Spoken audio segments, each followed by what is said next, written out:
R I sir ಅವರು ಏನೋ meeting ಇದೆ ಅಂತ, ಅದಕ್ಕೆ ನಾವು ಬೆಳಿಗ್ಗೆ ಹೇಳಿದ್ವಿ, ಬೆಳಿಗ್ಗೆ ಫ್ರೀ ಇದ್ರು, ಒಂದು ಏನೋ ಮೀಟಿಂಗ್ ಶುರು ಆಗಿದೆ ಅಂತ. ಮೇನ್ ವಿ ಎ ಇದ್ರೆ ಸಾಕು ಸರ್, ಆರ್ ಐ ಏನಾದರೂ ಸರಿ ಅವ್ರಿಗೆ ಗುರ್ಸಕ್ಕಲ್ಲಿ ಈ ಥರ ಜಾಗ ಎಲ್ಲಿ ಖಾಲಿ ಇದೆ ಅಂತ ಅವ್ರಿಗೆ ಗೊತ್ತಾಗುತ್ತಲ್ವಾ? ಗೊತ್ತಾಗೋದಿಲ್ಲ ಸರ್.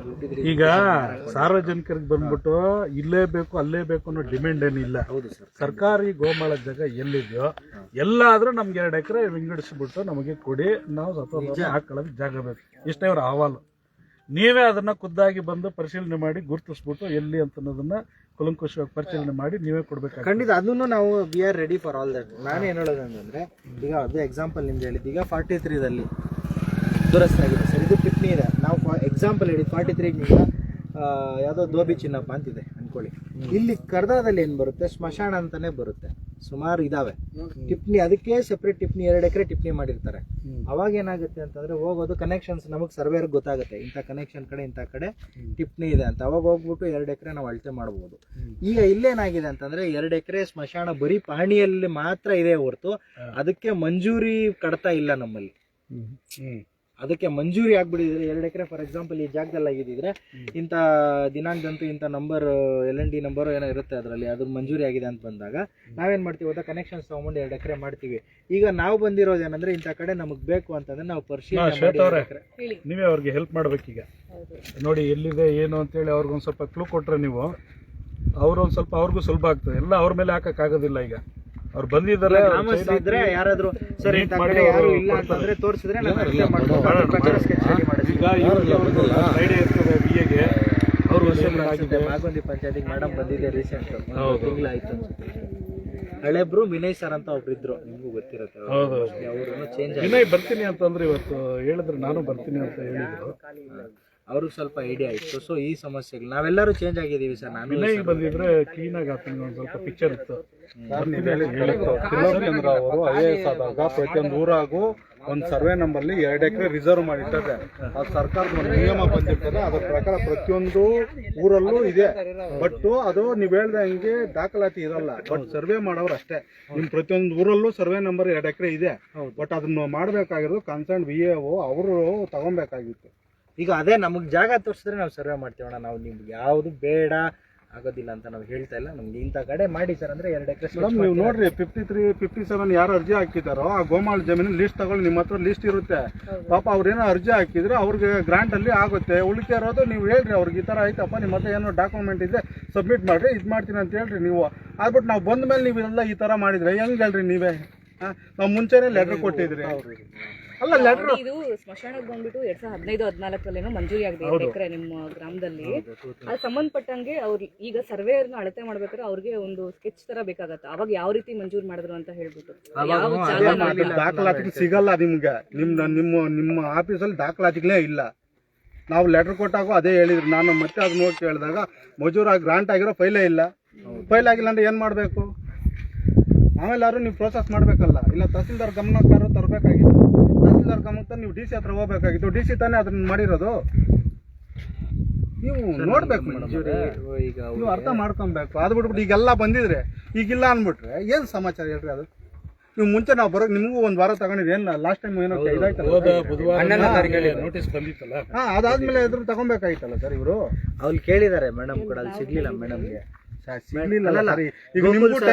ನಿಜ ನಾನು ಹೇಳ್ತಾ ಇರೋದು ಏನ್ ಗೊತ್ತಾ ಸರ್, LND ಸೆಕ್ಷನ್ ಅಲ್ಲಿ ಕೇಳಿದ್ದಾರೆ. ಇಂಟರ್ನಲ್ ವಿಚಾರ ಹೇಳ್ತೀನಿ, ಅವ್ರ ಬಾಬಾ ಹುಡುಕಿದ್ದಾರೆ. LND ಸೆಕ್ಷನ್ ಎಲ್ಲ ಹುಡುಕಿ ಸಂಬಂಧಪಟ್ಟ ಮಂಜೂರಿ ಫೈಲು ನಮ್ಮಲ್ಲಿ ಇಲ್ಲ ಅಂತ ಹೇಳಿದ್ಮೇಲೆ ನಾವೇನ್ ಮಾಡಿದ್ವಿ, ಅಟ್ಲೀಸ್ಟ್ ಆಸ್ ಎ ಸರ್ವೇಯರು 22ರಲ್ಲಿ ಎಷ್ಟು ದುರಸ್ತಿ ಆಗಿದೆ ನನ್ನ ಕೆಲಸ, 22ರಲ್ಲಿ 43, 44 ಆಗಿದೆ, ಅದು ತಂದಿದ್ದೀವಿ.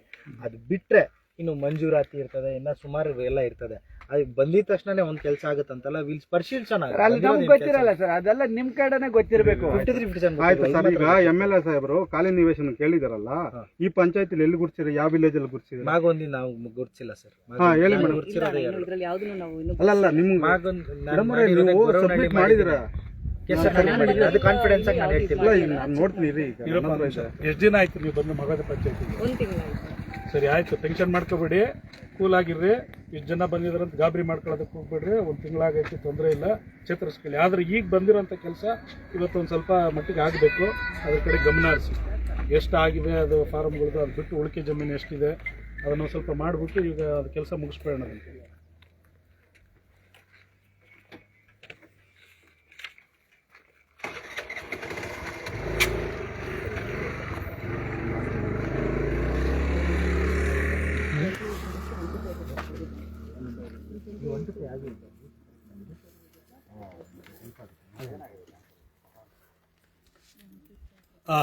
ಎಲ್ರಿಗೂ ನಮಸ್ಕಾರ. ಇವತ್ತು ನಾವು ಚಿಕ್ಕರ್ಪನಹಳ್ಳಿ ಗ್ರಾಮದ ಸರ್ವೆ ನಂಬರ್ 22ರಲ್ಲಿ ಸುಮಾರು 19 ಎಕರೆವರೆಗೂ ಏನು ಸರ್ಕಾರಿ ಗೋಮಾಳ ಇದೆ. ಈ ಸಮಸ್ಯೆ ಏನು ಅಂತಂದ್ರೆ 19 ಎಕರೆ ಇದ್ರೂ ಸಹ 2014-15ರಲ್ಲಿ ಇದು ಗ್ರಾಂಟ್ ಆಗಿದೆ. ಏನೋ 2 ಎಕರೆ ಬಂದ್ಬಿಟ್ಟು ಸ್ಮಶಾನಕ್ಕೆ ಸಾರ್ವಜನಿಕರಿಗೆ ಅಂತ. ಇದರಲ್ಲಿ 54, 55 ಫಾರಂ, 53 ಫಾರಂಗಳನ್ನ ಹಾಕೊಂಡು ತಿಳುವಳಿಕೆ ಉಳ್ಳವರು ಅವ್ರಿಗೆ ಇವ್ರಲ್ಲಿ ಲಂಚ ಕೊಟ್ಕೊಂಡು, ಪಂಚಾಯತಿಯಲ್ಲಿ ಲಂಚ ಕೊಟ್ಕೊಂಡು, ತಾಲೂಕು ಆಫೀಸಲ್ಲಿ ಲಂಚ ಕೊಟ್ಕೊಂಡು, ಎಲ್ಲ ಈ ಕಡೆ ಹಿಂದಕ್ಕೆ ಬಂದು ಎಲ್ಲರಿಗೂ ಲಂಚಗಳನ್ನ ಕೊಟ್ಕೊಂಡು ಸಾರ್ವಜನಿಕರಿಗೆ ಗ್ರಾಮಗಳಲ್ಲಿ ಬಾಡಿಗೆ ಮನೆಯಲ್ಲಿ ಇರೋರು ಇರ್ತಾರೆ, ನಿರ್ಗತಿಕರು ಇರ್ತಾರೆ, ಅವ್ರಿಗೆಲ್ಲಾದ್ರೂ 1-2 ಎಕರೆ ಜಮೀನು ಅಲಾಟ್ ಮಾಡಿ ಅವ್ರಿಗೊಂದು ಅರ್ಧ ಸೈಟ್, ಒಂದು ಕಾಲ್ ಸೈಟ್ ಕೊಡೋಣ, ಆ ಥರದ್ರ ಕಡೆ ಗಮನ ಹರಿಸೋದಿಲ್ಲ. ಈ AC ರೂಮ್ಗಳಲ್ಲಿ ಇದ್ಕೊಂಡು ಕಾರ್ಗಳಲ್ಲಿ ತಗೊಂಡ್ಕೊಂಡು ಓಡಾಡ್ಕೊಂಡು ಒಳಗೊಳಗೊಳಗೆ ಲಂಚಗಳನ್ನ ಕೊಟ್ಕೊಂಡು ಫಾರಂಗಳನ್ನ ಹಾಕೊಂಡು ಇರ್ತದೆ. ಮನೆ ಹತ್ರ ಟ್ರ್ಯಾಕ್ಟರ್ ಇರ್ತದೆ, ಜಮೀನ್ ಇರ್ತದೆ, ಅಲ್ಲೊಂದು 2 ಎಕರೆ ಜಮೀನ್ ಇರ್ತದೆ, ಆಸ್ತಿ ಪಾಸ್ತಿ ಇದ್ರೂ ಎಲ್ಲಿ ಸರ್ಕಾರ ಗೋಮಾಳ ಜಾಗಗಳಿದೆ ಅದನ್ನ ಬಂದ್ಬಿಟ್ಟು ಗುಳುಂ ಮಾಡ್ಬಿಡ್ಬೇಕು. ಅದನ್ನ ಹೇಗಾದ್ರೂ ಯಾರನ್ನಾದ್ರೂ ಅವ್ರನ್ನ ಹಿಡಿದು ಪಂಚಾಯತಿಯಲ್ಲಿ ಅವ್ರಿಗೆ ಇವನ್ಗೆ ಲಂಚ ಕೊಟ್ಟು ಅಲ್ಲೊಂದು 2 ಎಕರೆ ಮಾಡ್ಕೊಳ್ಳೋದು, ಈ ತರ ಕೆಲಸಗಳು ಆಗ್ತಾ ಇದೆ. ಬಿಟ್ರೆ ಈ ಗ್ರಾಮಗಳಲ್ಲಿ ಬಂದ್ಬಿಟ್ಟಿದೆ, ಅನೇಕ ಗ್ರಾಮಸ್ಥರು ಇರ್ತಾರೆ, ಆ ಗ್ರಾಮಗಳಲ್ಲಿ ಬಂದ್ಬಿಟ್ಟು ಮುಖಂಡರು ಅಂತ ಇರ್ತಾರೆ, ನಾಯಕರು ಅಂತ ಇರ್ತಾರೆ. 2014-2015ರಲ್ಲಿ 2 ಎಕರೆ ಬಂದ್ಬಿಟ್ಟು ಈ ಚಿಕ್ಕರ್ಪನಹಳ್ಳಿ ಗ್ರಾಮಕ್ಕೆ ಗ್ರಾಂಟ್ ಆಗಿರೋದು. ಇದುವರೆಗೂ ಎಷ್ಟು ವರ್ಷ ಆಗಿದೆಯಪ್ಪ? ಎಷ್ಟು ವರ್ಷ ಆಯ್ತು? 10 ವರ್ಷ ಮೇಲೆ.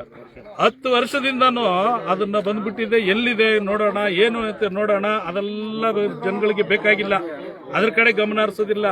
ಏನು ಮುಖ್ಯವಾಗಿ ಜನಗಳಿಗೆ ಬೇಕು ಅದನ್ನ ಗಮನ ಹರಿಸಿ ಅದನ್ನ ಒಳ್ಳೆ ರೀತಿಯಲ್ಲಿ ಮಾಡೋಣ ಅನ್ನೋದಕ್ಕಿಂತ ಏನು ಬೇಕಾಗಿಲ್ಲ ಜನಗಳಿಗೆ ಅದನ್ನ ಆಮಿಷಗಳನ್ನ ಕೊಡುವಂಥದ್ದು, ಜನಗಳಿಗೆ ಅದು ಇದು ಅಂತೇಳಿ ಆಸೆಗಳನ್ನ ತೋರಿಸ್ತಕ್ಕಂಥ ಇಂಥ ಕೆಲಸಗಳು ಜರುಗ್ತಾ ಇದೆ.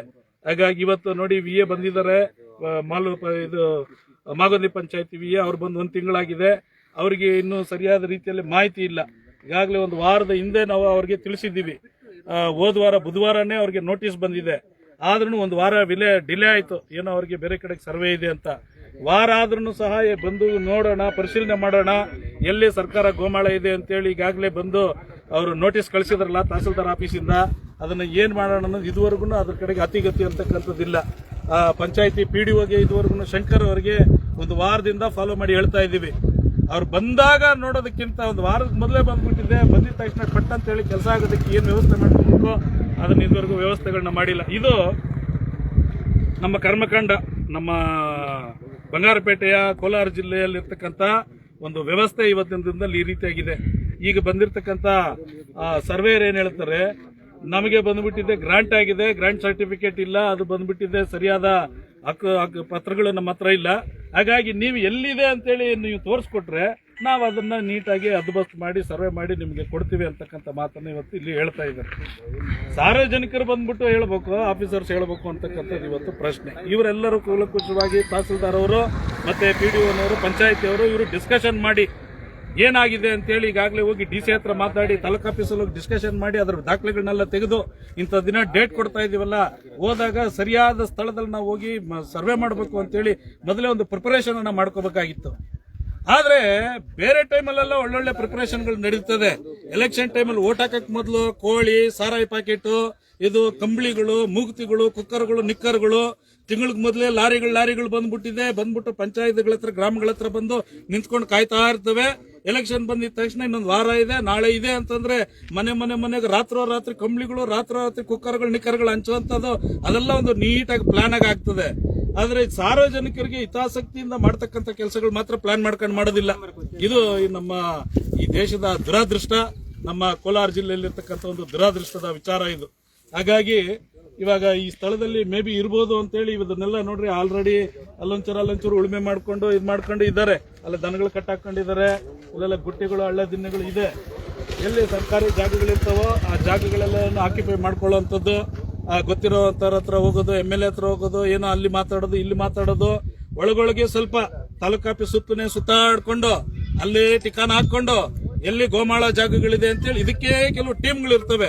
ಲಂಚ ತಗೊಳ್ಳೋದು, ಜನಗಳ ಹತ್ರ ಆ ಲಂಚದ ಪ್ರಕಾರವಾಗಿ ಆಸ್ತಿ ಪಾಸ್ತಿಗಳನ್ನ ಅವ್ರಿಗೆ ಮಾಡಿಕೊಟ್ಟು ಬಿಡೋದು.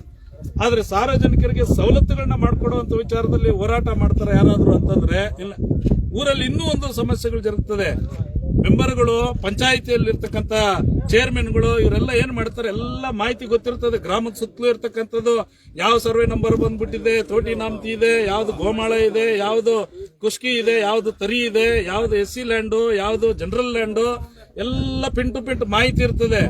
ಈ ಮಾಹಿತಿ ಇದ್ರೂ ಸಹ ಸಾರ್ವಜನಿಕರಿಗೆ ಊರಿನೆಲ್ಲ ಗ್ರಾಮಸ್ಥರನ್ನ ಕರೆಸಿ, ನೋಡ್ರಿ ಆಗಿದೆ, ಇಷ್ಟು ಜನಕ್ಕೆ ಊರಲ್ಲಿ ಮನೆಗಳಿಲ್ಲ, ಆಸ್ತಿ ಪಾಸ್ತಿಗಳಿಲ್ಲ, ಗುಡಿಸಲಲ್ಲಿದ್ದೀರಿ, ನಿಮ್ ಮನೆ ಬಿದ್ದೋಗೈತೆ, ನಿಮ್ಗೊಂದು ಜಮೀನು ಕೊಡ್ತೀವಿ, ಆಸ್ತಿ ಪಾಸ್ತಿ ಕೊಡ್ತೀವಿ ಅಂತಕ್ಕಂತ ಒಂದು ವ್ಯವಸ್ಥಿತವಾದಂತ ಗ್ರಾಮ ಸಭೆಗಳನ್ನ ಮಾಡೋದಿಲ್ಲ. ಏನಾದ್ರೂ ಇದ್ರೆ ಇನ್ನು ಕೆಲವು ಗ್ರಾಮಗಳಲ್ಲಿ ಏನು ಅಂತಂದ್ರೆ, ಊರಲ್ಲಿರೋ ಮೆಂಬರ್ಗೆ, ಆ ಊರಲ್ಲಿರ್ತಕ್ಕಂಥ ಚೇರ್ಮನ್ ಗೊತ್ತಿಲ್ಲದೆ ಯಾರನ್ನು ಜಮೀನ್ ಮಾರಬಾರ್ದು, ಯಾರು ಸೈಟ್ ಮಾರಬಾರ್ದು, ಅವನಿಗೆ ಮಾಹಿತಿ ಹೋಗಿ ಅವನಿಗೆ ಕಮಿಷನ್ ಕೊಡ್ಬೇಕಂತೆ. ಅವನೇ ಮುಂದೆ ನಿಂತ್ಕೊಂಡು ಆ ಸೈಟ್ಗಳನ್ನ, ಜಮೀನುಗಳನ್ನ ಮಾರೋದಂತೆ. ಈ ರೀತಿಯಾದಂತಹ ವ್ಯವಸ್ಥೆಗಳನ್ನು ಸಹ ನಮ್ಮ ಕರ್ಮ ಬಂಗಾರಪೇಟೆ, ಕೋಲಾರ ಜಿಲ್ಲೆಯಲ್ಲಿ ಅನೇಕ ಗ್ರಾಮಗಳಲ್ಲೂ, ಗ್ರಾಮ ಪಂಚಾಯಿತಿಗಳಲ್ಲೂ ಸಹ ಈ ರೀತಿಯಾದಂತಹ ವ್ಯವಸ್ಥೆ, ದುರಾದೃಷ್ಟದ ವ್ಯವಸ್ಥೆ ಇವತ್ತಿನ ದಿನದಲ್ಲಿ ಇದೆ. ಆದ್ರೂ ಇದು ಮೇಲಾದ್ರೂ ಜನಗಳು ಎಚ್ಚೆತ್ಕೋಬೇಕು.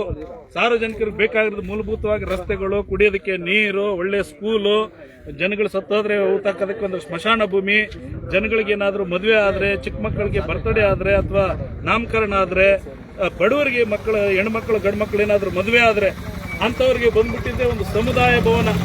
ಚೌಟ್ರಿಗಳಿಗೆ ಇವತ್ತು 50,000, 1 ಲಕ್ಷ, 1.5 ಲಕ್ಷ ಚೇರು, ಊಟ, ಟೇಬಲ್ ಅಂತೇಳಿ ಕಟ್ಟೋದಕ್ಕೆ ಬಡವರ ಹತ್ರ ದುಡ್ಡಿರೋದಿಲ್ಲ. ಯಾಕೆಂತ ಜಾಗಗಳಲ್ಲಿ ಒಂದು ಸಮುದಾಯ ಭವನ ಕಟ್ಟಿ ಸರ್ಕಾರದಿಂದ ಟೇಬಲ್ಗಳನ್ನ, ಊಟದ ಟೇಬಲ್ಗಳನ್ನ, ತಟ್ಟೆಗಳನ್ನ, ಎಲ್ಲ ಪಾತ್ರೆಗಳನ್ನ ಇಟ್ಬಿಟ್ಟಿದ್ದ ಮೇಂಟೆನೆನ್ಸ್ಗೆ ಅಂತೇಳಿ ಒಂದು 5,000, 10,000 ಇಟ್ಟು, ಯಾಕೆ ಬಡವರಿಗೆ ಲಕ್ಷಾಂತರ ರೂಪಾಯಿ ಕಟ್ತಕ್ಕಂಥ ಚೌಟ್ರಿಗಳು ಕಟ್ತಕ್ಕಂಥ ದುಡ್ಡನ್ನು ಯಾಕೆ ಈ ಸರ್ಕಾರ ಉಳಿತಾಯ ಮಾಡಬಾರದು? ಯಾಕೆ ಗ್ರಾಮದಲ್ಲಿರುವಂತ ನಾಯಕರು, ಮುಖಂಡರುಗಳು ಅನಿಸ್ತಕ್ಕಂಥವರು ಆ ರೀತಿಯಂತ ಕಾರ್ಯಕ್ರಮಗಳನ್ನ ಯಾಕೆ ಮಾಡಬಾರ್ದು ಗ್ರಾಮಗಳಲ್ಲಿ? ಅದನ್ನ ಮಾಡೋದಿಲ್ಲ. ಗ್ರಾಮ ಉದ್ಧಾರ ಮಾಡ್ತೀವಿ ಅಂತ ಹೇಳಿ ಮೋರಿಗಳು ಅಗಿತಾರೆ, ಆ ಕಡೆಯಿಂದ ಇನ್ನೊಂದು ಹಾಕೊಂಡು ಆ ಮೋರಿನ ಮುಚ್ಚಿಬಿಡ್ತಾರೆ. ಆ ಕಾಂಕ್ರೀಟ್ ಎಲ್ಲ ಹೋಯ್ತು. ತೊಟ್ಟಿಗಳನ್ನ ನೀರಿಗೆ ಅಂತೇಳಿ, ದನಗಳಿಗೆ, ಕುರಿಗಳಿಗೆ ನೀರು ಕುಡಿಸೋದಕ್ಕೆ ಅಂತೇಳಿ ತೊಟ್ಟಿಗಳು ಕಟ್ತಾರೆ. 3 ದಿನಕ್ಕೆ ಅದೆಲ್ಲಾನು ಬಿರುಕು ಬಿಟ್ಕೊಂಡು ಈ ಕಡೆಗೆ ಆ ಕಡೆ ಒಡೆದೋಗಿರ್ತದೆ. ಅದರಲ್ಲಿ ಊರವರೆಲ್ಲಾನು ಕಸ ತಂದು ಹಾಕ್ತಾರೆ. ದನಗಳಿಗೆ, ಕುರಿಗಳಿಗೆ ಅಂತೇಳಿ ನೀರು ಕುಡಿಯೋದಕ್ಕೆ ಅಂತೇಳಿ ಊರುಗಳಲ್ಲಿ ತೊಟ್ಟಿಗಳನ್ನ ಕಟ್ಟೋದು. ಅದು 3 ತಿಂಗಳಿಗೆ ಏನಾಗ್ತದೆ, ದನದ ಕೊಟ್ಟಿಗೆಗಳ ಪಕ್ಕದ ಮನೆ ಒಂದು ತಗೊಂಬಂದು ಸಗಣಿ ತುಂಬಿರ್ತಾನೆ ಅದರೊಳಗಡೆ.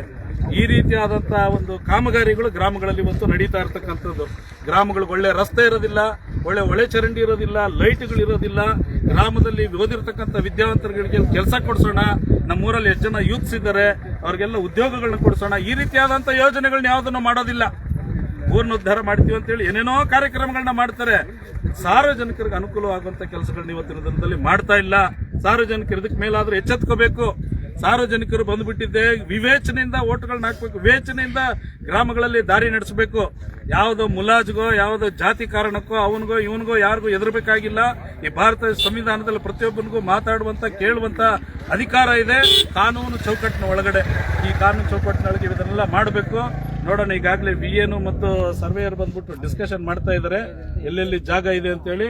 ಅವ್ರು ಮಾತಾಡಿದ್ಮೇಲೆ ಅವರು ಸರ್ವೆ ಮಾಡುವಂತ ಸಮಯದಲ್ಲಿ ನಾವು ಮತ್ತೆ ಲೈವ್ ಅನ್ನ ನಾವು ಮುಂದುವರ್ಸೋಣ.